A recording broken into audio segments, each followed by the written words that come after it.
Oi, preciosidade do Senhor, seja muito bem-vindo ao nosso canal. Eu me chamo Jéssica Cerqueira e eu estou aqui hoje para semear boas sementes na sua vida, através de leitura diária da palavra e comunhão com Deus.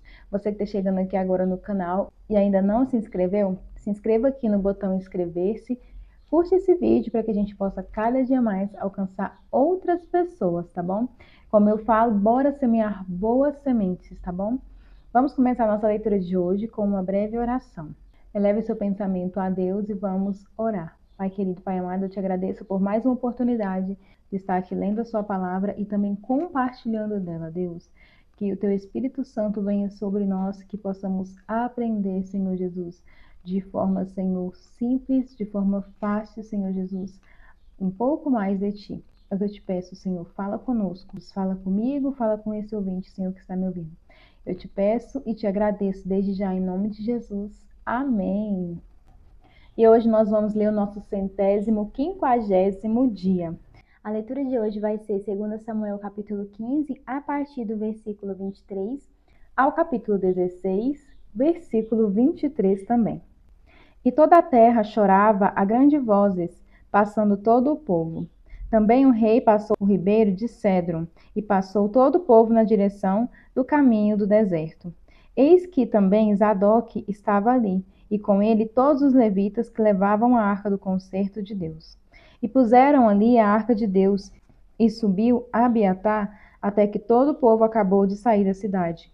Então disse o rei a Zadok: torna a levar a arca de Deus à cidade. Se achar eu graça aos olhos do Senhor, ele me tornará a trazer para lá, e me deixará ver a ela e a sua habitação. Se, porém, disser assim, não tenho prazer em ti, eis-me aqui, faça de mim como parecer bem aos teus olhos. Disse mais o rei a Zadok, o sacerdote, não és tu, porventura, o vidente? Torna, pois, em paz para a cidade, e convosco também vossos 2 filhos, Aimaas, teu filho, e Jonatas, filho de Abiatar. Olhai que me demorarei nas campinas do deserto, até que tenha novas vossas. Zadok, pois, e Abiatar tornaram a levar para Jerusalém a arca de Deus, e ficaram ali. E subiu Davi pela subida das oliveiras, subindo e chorando, e com a cabeça coberta, e caminhava com os pés descalços, e todo o povo que ia com ele cobria cada um a sua cabeça, e subiam chorando sem cessar. Então fizeram saber a Davi, dizendo: também Aitofel está entre os que se conjuraram com Absalão. Pelo que disse Davi: ó Senhor, transtorna o conselho de Aitofel. E aconteceu que, chegando Davi ao cume para adorar ali a Deus, eis que Uzai, o arquita, veio encontrar-se com ele, com a veste rasgada e terra sobre a cabeça. E disse-lhe Davi: se passares comigo, ser-me-ás pesado. Porém, se voltares para a cidade e disseres a Absalão: eu serei, ó rei, teu servo, como fui dantes servo de teu pai, assim agora serei teu servo. Dissipar-me-ás então o conselho de Aitofel. E não estão ali contigo Zadok e Abiatar sacerdotes? E será que todas as coisas que ouvires da casa do rei farás saber a Zadok e Abiatar sacerdotes? Eis que estão também ali com eles os seus 2 filhos, Aimaas, filho de Zadok, e Jonatas, filho de Abiatar. Pela mão deles aviso me mandareis de todas as coisas que ouvirdes. Uzai, pois, amigo de Davi, veio para a cidade, e Absalão entrou em Jerusalém. Davi é enganado por Ziba e amaldiçoado por Simei. Capítulo 16. E passando Davi um pouco mais adiante do cume, eis que Ziba, o moço de Mefibosete, veio encontrar-se com ele, com um par de jumentos albardados, e sobre eles 200 pães, com 100 cachos de passas, e 100 de frutas de verão, e um odre de vinho. E disse o rei a Ziba: que pretendes com isso? E disse Ziba: os jumentos são para a casa do rei, para se montarem neles, e o pão e as frutas de verão para os moços comerem, e o vinho para beberem os cansados no deserto. Então disse o rei: onde está, pois, o filho de teu senhor? E disse Ziba ao rei: eis que ficou em Jerusalém, porque disse: hoje me restaurará a casa de Israel, o reino de meu pai. Então disse o rei a Ziba: eis que teu é tudo quanto tem Mefibosete. Então disse Ziba: Eu me inclino e que eu ache graça aos teus olhos, ó rei meu senhor. E chegando o rei Davi a Baurim, eis que dali saiu um homem da linhagem da casa de Saul, cujo nome era Simei, filho de Geras, e saindo ia amaldiçoando. E apedrejava com pedras a Davi e a todos os servos do rei Davi, ainda que todo o povo e todos os valentes iam à sua direita e à sua esquerda. E amaldiçoando-o Simei, assim dizia: Sai, sai, homem de sangue e homem de Belial. O Senhor te deu agora a paga de todo o sangue da casa de Saul, em cujo lugar tens reinado. Já deu o Senhor no reino da mão de Absalão, teu filho. E eis-te agora na tua desgraça, porque és um homem de sangue. Então disse Abisai, filho de Zeruia, ao rei: Por que amaldiçoaria este cão morto ao rei, meu senhor? Deixa-me passar e lhe tirarei a cabeça. Disse, porém, o rei: Que tenho eu convosco, filho de Zeruia? Ora, deixai-o amaldiçoar, pois se o Senhor lhe disse: Amaldiçoa Davi, quem, pois, diria: Por que assim fizeste? Disse mais Davi a Abisai e a todos os seus servos: Eis que meu filho, que descendeu de mim, procura a minha morte.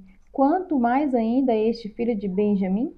Deixai-o que amaldiçoe, porque o Senhor lhe disse. Porventura, o Senhor olhará para a minha miséria, e o Senhor me pagará com bem a sua maldição deste dia. Prosseguiam, pois, o seu caminho Davi e os seus homens, e também Simei ia ao longo do monte, defronte dele, caminhando e amaldiçoando, e atirava pedras contra ele, e levantava poeira. E o rei e todo o povo que ia com ele chegaram cansados e refrescaram-se ali. Os conselhos que Aitofel e Uzai dão a Absalão. Absalão, pois, e todo o povo, os homens de Israel, vieram a Jerusalém, e Aitofel com ele. E sucedeu que, chegando Uzai, o arquita, amigo de Davi, a Absalão, disse Uzai a Absalão: Viva o rei, viva o rei. Porém, Absalão disse a Uzai: É esta a tua beneficência para com teu amigo? Por que não foste com teu amigo? E disse Uzai a Absalão: Não, senão daquele que elegeu o Senhor e todo este povo, e todos os homens de Israel. Dele serei, e com ele ficarei. E demais disso, a quem serviria eu? Porventura não seria diante de seu filho? Como servi diante de teu pai, assim serei diante de ti. Então disse Absalão a Aitofel: Dai conselho entre vós sobre o que devemos fazer. E disse Aitofel a Absalão: Entra as concubinas de teu pai, que deixou para guardarem a casa. Assim, todo Israel ouvirá que te fizeste aborrecível para com teu pai, e se fortalecerão as mãos de todos os que estão contigo. Estenderam, pois, para Absalão uma tenda no terrado. E entrou Absalão às concubinas de seu pai, perante os olhos de todo Israel. E era o conselho de Aitofel que a aconselhava naqueles dias, como se a palavra de Deus se consultara. Tal era todo o conselho de Aitofel, assim para Davi como para Absalão. Estudo de hoje, 2 Samuel capítulo 16, versículos 5 ao 14. Simei manteve um discurso firme contra Davi. As maldições dele eram injustificáveis, pois Davi não teve participação na morte de Saul. Davi, no entanto, escolheu tolerar o abuso em vez de retalhar. Consistentemente, o rei suportou a injustiça contra ele dessa forma. Em 1 Samuel, capítulo 24, 2 ao 7, no capítulo 25, versículo 32 ao 35 e no capítulo 26, versículo 18 e 24. Davi recusava-se a retribuir a vingança ou ampliar a violência. Em vez disso, ele colocou a sua causa nas mãos do Senhor. Paulo incentivou os romanos a deixarem que Deus medisse a justiça. Em Romanos capítulo 12, versículo 17 ao 19. Ele estimulou os coríntios a aceitarem ser tratados injustamente e sofreu dano em vez de levar outro crente ao tribunal. Em 1 Coríntios capítulo 6, versículo 7. Já Pedro lembrou o povo de Deus, porque é melhor que padeçais fazendo bem, se a vontade de Deus assim o quer, do que fazendo o mal. Em 1 Pedro capítulo 3, versículo 17. Outra vez, Miqueias comprometeu a Deus o sofrimento que passou. em Miqueias capítulo 7, versículo 9. Se você está sofrendo insultos mesquinhos ou injustiça, coloque a vingança e a justiça nas mãos de Deus, porque somente o Senhor pode julgar corretamente. E apenas Ele pode medir a justiça com tamanha perfeição. Lembre-se que Deus sabe o que você está suportando, e Ele lhe concederá a justiça. João capítulo 18, a partir do versículo 25 ao capítulo 19, versículo 22. Pedro nega Jesus mais 2 vezes. Enquanto Simão Pedro estava se aquecendo, perguntaram-lhe: Você não é um dos discípulos dele? Ele negou, dizendo: Não sou. Um dos servos do sumo sacerdote, parente do homem cuja orelha Pedro cortara, insistiu: Eu não o vi com ele no olival? Mais uma vez Pedro negou, e no mesmo instante um galo cantou. Jesus diante de Pilatos. Em seguida, os judeus levaram Jesus à casa de Caifás para o pretório. Já estava amanhecendo, e para evitar contaminação cerimonial, os judeus não entraram no pretório, pois queriam participar da Páscoa. Então Pilatos saiu para falar com eles e perguntou: Que acusação vocês têm contra este homem? E responderam eles: Se ele não fosse criminoso, não o teríamos entregado a ti. E Pilatos disse: Levem-no e julguem-no conforme a lei de vocês. Mas nós não temos o direito de executar ninguém, protestaram os judeus. Isso aconteceu para que se cumprisse as palavras que Jesus tinha dito, indicando a espécie de morte que ele estava para sofrer. Pilatos então voltou para o pretório, chamou Jesus e lhe perguntou: Você é o rei dos judeus? E perguntou-lhe Jesus: Esta pergunta é tua ou outros te falaram ao meu respeito? E respondeu Pilatos: Acaso sou judeu? Foram o seu povo e os chefes dos sacerdotes que o entregaram a mim. Que foi que você fez? E disse Jesus: Meu reino não é deste mundo. Se fosse os meus servos, lutariam para impedir que os judeus me prendessem. Mas agora o meu reino não é daqui. Então você é rei, disse Pilatos. Jesus respondeu: Tu dizes que sou rei. De fato, por esta razão nasci e para isso vim ao mundo, para testemunhar da verdade. Todos os que são da verdade me ouvem. Que é a verdade? Perguntou Pilatos. E ele disse isso e saiu novamente para onde estavam os judeus e disse: Não acho nele motivo algum de acusação. Contudo, segundo o costume de vocês, devo libertar um prisioneiro por ocasião da Páscoa. Querem que eu solte o rei dos judeus? Eles, em resposta, gritaram: Não, ele não. Queremos Barrabás. Ora, Barrabás era um bandido. Jesus é condenado à crucificação. Capítulo 19. Então Pilatos mandou açoitar Jesus. Os soldados teceram uma coroa de espinhos e a puseram na cabeça dele. Vestiram-no com uma capa de púrpura e, chegando-se a ele, diziam: Salve, rei dos judeus! E batiam-lhe no rosto. Mais uma vez Pilatos saiu e disse aos judeus: Vejam, eu o estou trazendo a vocês, para que saibam que não acho nele motivo algum de acusação. Quando Jesus veio para fora, usando a coroa de espinhos e a capa de púrpura, disse-lhes Pilatos: Eis o homem. Ao vê-lo, o chefe dos sacerdotes e os guardas gritaram: Crucifica-o, crucifica-o. Mas Pilatos respondeu: Levem-no vocês e crucifiquem-no. Quanto a mim, não encontro base para acusá-lo. Os judeus insistiram: Temos uma lei, e de acordo com essa lei, ele deve morrer, porque se declarou o Filho de Deus. Ao ouvir isso, Pilatos ficou ainda mais amedrontado e voltou para dentro do palácio. Então perguntou a Jesus: De onde você vem? Mas Jesus não lhe deu resposta. Você se nega a falar comigo? Disse Pilatos. Não sabe que eu tenho autoridade para libertá-lo e para crucificá-lo? E Jesus respondeu: Não terias nenhuma autoridade sobre mim, se esta não te fosse dada de cima. Por isso, aquele que me entregou a ti é culpado de um pecado maior. Daí em diante, Pilatos procurou libertar Jesus, mas os judeus gritavam: Se deixares esse homem livre, não és amigo de César. Quem se diz rei opõe-se a César. Ao ouvir isso, Pilatos trouxe Jesus para fora e sentou-se na cadeira de juiz, no lugar conhecido como pavimento de pedra, que em aramaico é Gábata. Era o dia da preparação na semana da Páscoa, por volta das 6 horas da manhã. Eis o rei de vocês, disse Pilatos aos judeus. Mas eles gritaram: Mata, mata, crucifica-o. Devo crucificar o rei de vocês? Perguntou Pilatos. Não temos rei senão César, responderam os chefes dos sacerdotes. E finalmente Pilatos o entregou a eles para ser crucificado. A crucificação. Então os soldados encarregaram-se de Jesus. Levando a sua própria cruz, ele saiu para um lugar chamado Caveira, que em aramaico é chamado Gólgota. Ali o crucificaram, e com ele 2 outros, um de cada lado de Jesus. Pilatos mandou preparar uma placa e pregá-la na cruz, com a seguinte inscrição: Jesus Nazareno, o Rei dos Judeus. Muitos dos judeus leram a placa, pois o lugar em que Jesus fora crucificado ficava próximo da cidade, e a placa estava escrita em aramaico, latim e grego.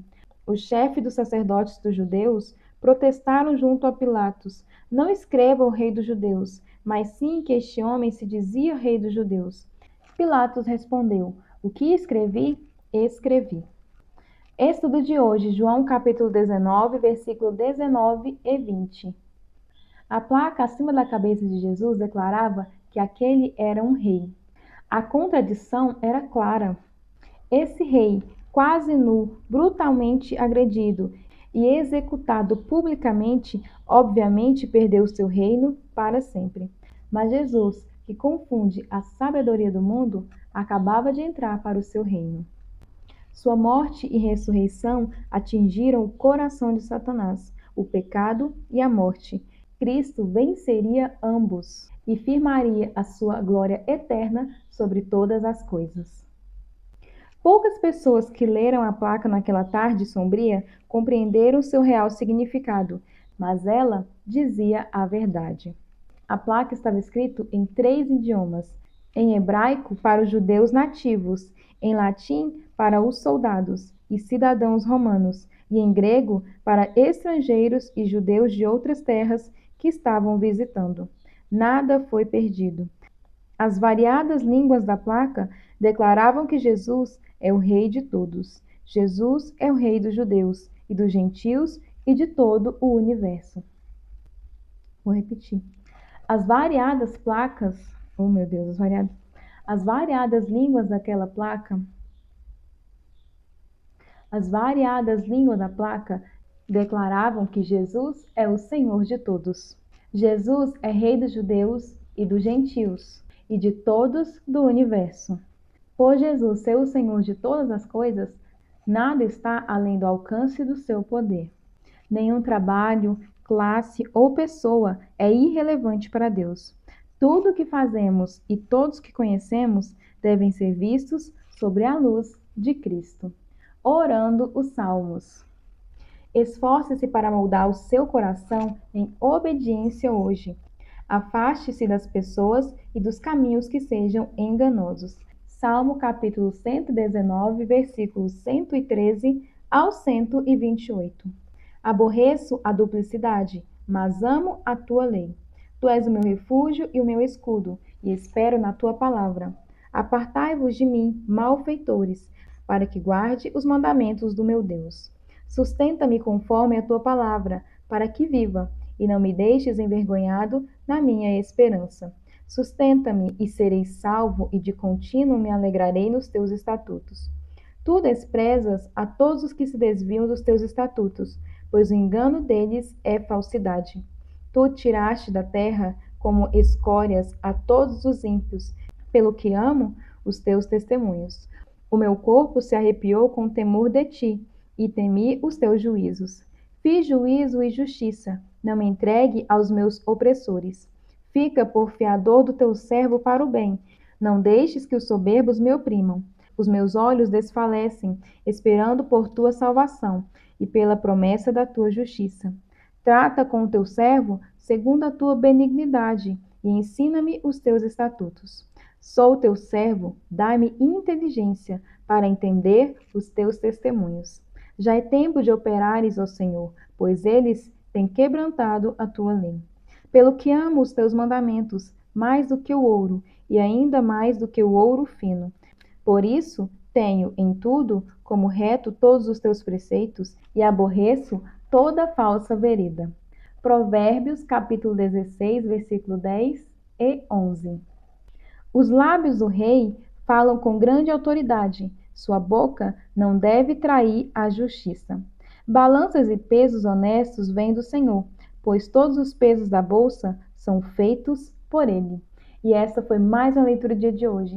Eu espero você aqui na próxima leitura. Que o Senhor abençoe grandemente a você e toda a sua casa. Lembre-se de curtir esse vídeo e compartilhar. Bora juntos semear boas sementes na vida de outras pessoas, tá bom? Que o Senhor te abençoe. Até a próxima leitura. Tchau!